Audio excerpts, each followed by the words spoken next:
This is the tale of how I took 10 years to beat a single game. Now, I'm not a speedrunner, I'm not a strategist, and I'm not a competitive player. I'm somewhat of a completionist.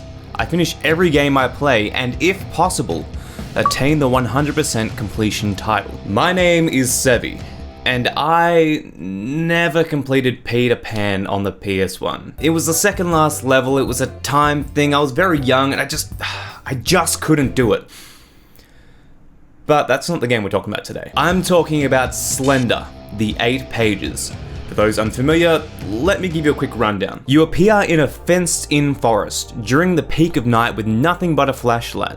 You must walk through the forest and collect all 8 pages that are scattered throughout. Collect all 8 pages and you win. Sounds easy, right? Wrong. You are not alone in this forest. You are accompanied by a very peculiar character referred to as Slender Man. He is a sharp-dressed gentleman with no facial features, quite tall and slender, giving him the name Slenderman. Oh. And he also has tentacles sticking out of his back. He is there to hunt and kill you before you collect all 8 pages. And let me tell you, he is ruthless. He doesn't abide by the physics of the normal world like you and me. He doesn't walk or run, but he's everywhere you go. He teleports, I think. He appears in front of you, behind you, where you have been and where you're about to be. Anywhere you go, he is there. Though one thing to keep in mind is he can only get you if you look at him. And I know what you're thinking. Sevii, just don't look at him, right? Wrong again. Whether you're picking up a new page or just admiring the scenery, if you're standing still or just too slow, he will grab you and make you look at him. And then that's game over. Now, I first played this game in my early secondary schooling years. It was just a bit of fun to play at the back of the classroom on the computers while the teacher wasn't looking. You'd collect 3 or 4 pages and get caught and call it a day. No big deal. Those were simple times. Now, 10 years on, I still haven't completed the game.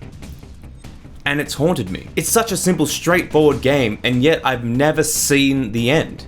I needed to see the end. And yeah, I could just jump onto YouTube and search up the end, but that's no fun and not rewarding. I needed to see the end for myself, in the flesh. Still playing video games 10 years on, I thought it was going to be straightforward and easy since I'm obviously more experienced at gaming now than I was 10 years prior. I downloaded the game, all these years later, hit the go live button on Twitch and booted up the game with confidence. First game in, and I had beaten it. Is how I thought it would go, but I was very wrong. This game is difficult, and I mean very difficult. Sure, at this time I was averaging around 4 to 5 pages, but I had no idea where I was going. I didn't have a single clue of the map layout, and while being covered in complete darkness, it's extremely easy to get lost. Admitting my defeat, I ended the stream. For now. This entire journey was filmed live on Twitch. Come follow me there. And if you're liking the video so far, make sure you subscribe to this channel.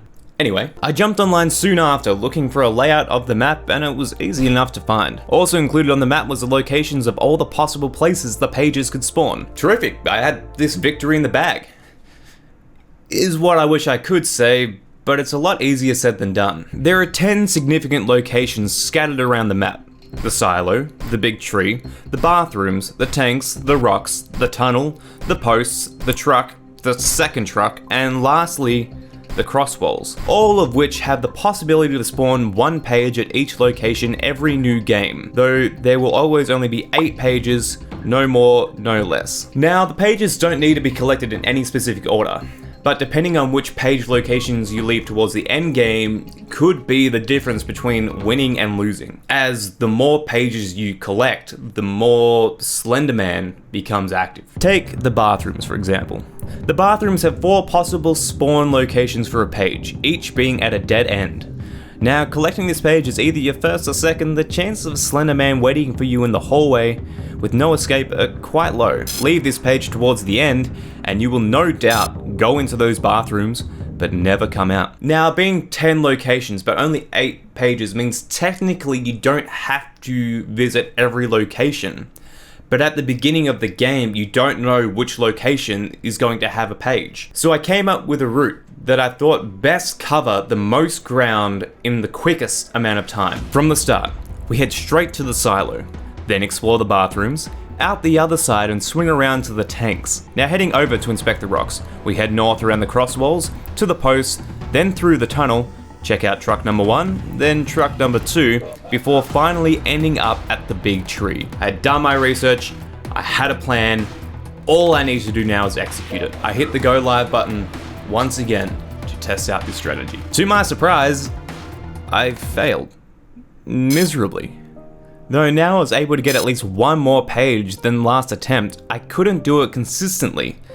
I still kept getting lost. I had the map up next to me, trying to mimic my movements as planned, but the darkness throws you off. As soon as you make one slight wrong turn or encounter Slender Man standing between you and the next page destination, it's very hard to recover. I had familiarized myself with the bird's eye view of the map, but not the first person. It was going to take time and practice. After that stream, I did a little more research and realized I'd missed one very important factor of the gameplay. I haven't mentioned yet, but you do have 2 different speeds, walking and running, who would have guessed. But one important thing to know about the running ability is that every time you use it, your overall stamina decreases. For example, if your overall stamina started at the value of, say, 20, every time you drained it, it will decrease by 1, putting you at 19, then 18, 17, and so on. Meaning when you've got that 7th page and you need to run to the 8th with Slender Man riding your tail, you can't.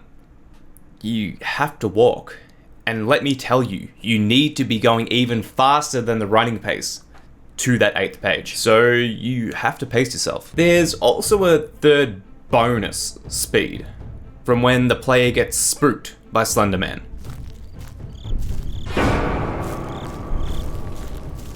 This gives the player an adrenaline boost for a second or two, giving them the ability to sprint even faster, free of stamina. Early on, for the first 4 pages, you walk in complete darkness. Another thing to note is the flashlight has a limited battery that drains fairly quickly, so to save power, you turn it off for the first 4 pages only.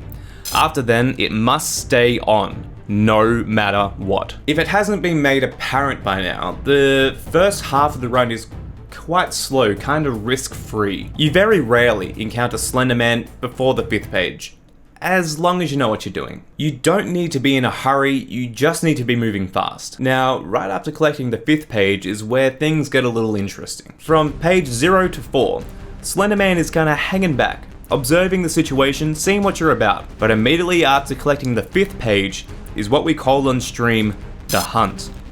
Slender Man is now pissed. He is no longer playing games.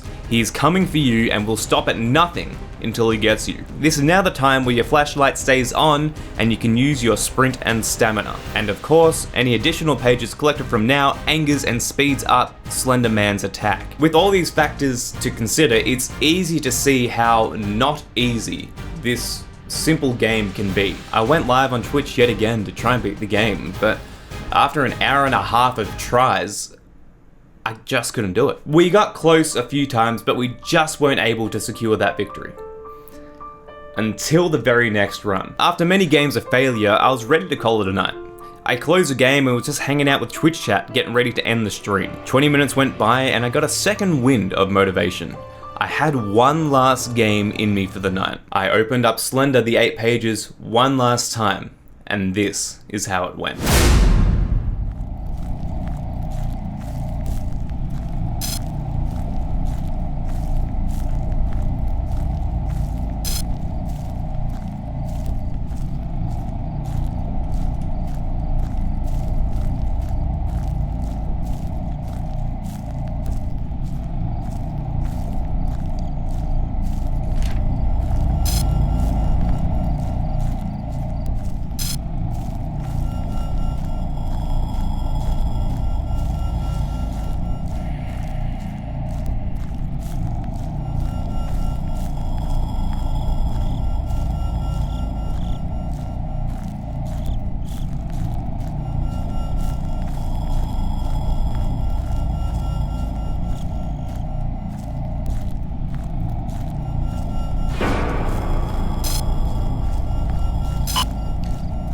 Hey, you can't be in front of me, man.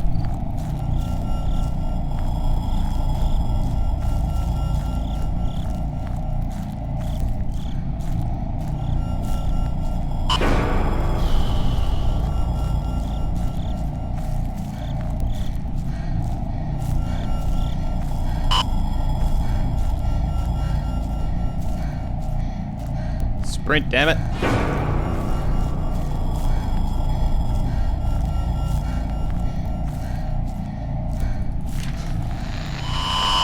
8 of 8! 8 of 8! I did it! I did it! I did it!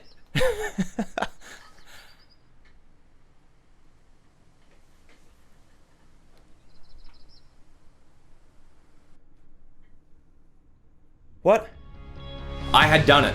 Victory was mine. Mr. Slenderman and I can now finally part ways after all these years. Yeah, the end was a major letdown, but I didn't have high hopes anyway. But now I can live with the satisfaction of finally completing Slender after 10 long years. Now, all that's left to do is roll out that PS1 and tackle Peter Pan. Maybe next time.